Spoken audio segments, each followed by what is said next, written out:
You've had to price out a lawyer lately. Perhaps you have seen what we're going to be talking about right now. The top lawyers, they're getting their increases in there. Everybody else, well, they're struggling like the rest of us. Jennifer Smith's here to tell us about that story. Good morning.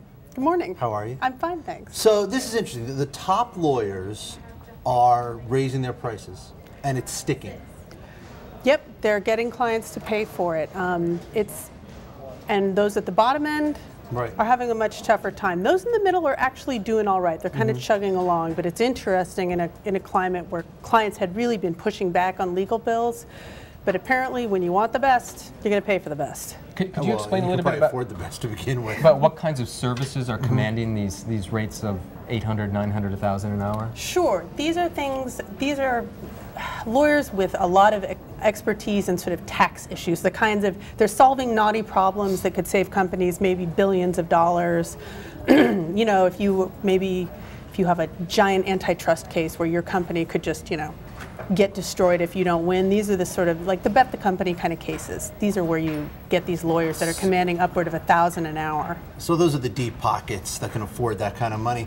How much of this is a result of, I know I've heard over the last few years that a lot of people went back to law school. The economy was bad, a lot of people went. How much of this is a result of the fact that there might be a glut of lawyers out there right now? It's not exactly that, although that's a problem if you're hiring young lawyers, you have a good array to pick from. It's more when the recession hit, a lot of companies who had maybe been concerned about their legal spending really began pushing back, and for the first time challenging law firms instead of just sort of accepting. So you saw the rise of different ways to price out legal matters. You might have a set price or alternative fees, people challenging hourly billing, but a real focus on why does this cost so much? How can I make it cost less? And so you're seeing a segmentation in the market among lawyers.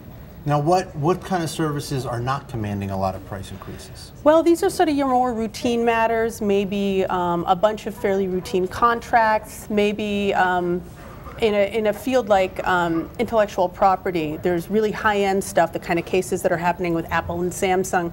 But then there's the pulling together documents and filing, and it's all it's kind of low end. It's kind of commoditized, right? I mean, it doesn't really matter what lawyer you go to. It's going to give you the same kind of service. And so that's why if you're a lawyer doing that sort of service for a client, it's harder to justify a price increase because it's not very clear what you're doing that's different than this guy or even different from this legal outsourcing firm. Can you just go to LegalZoom and get somebody for that?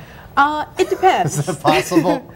You can't get somebody, you can get forms. So, it really sort of depends on the service, but there's this whole sort of other alternative service providers that are kind of happening at the low end, and that's causing a crunch for the sort of lawyers that are maybe billing about $200 an hour.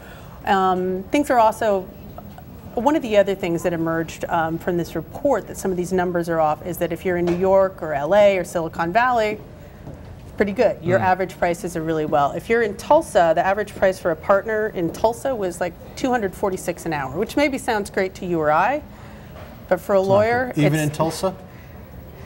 I don't know. Doesn't sound so bad, maybe. So some of these guys at the top end, these big firms, who were confronted with people pushing back on the price increases that they were trying to push through during the recession, must have suffered on the profitability side during that period.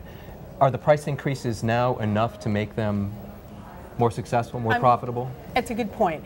There's not a direct correlation. You can charge what you want.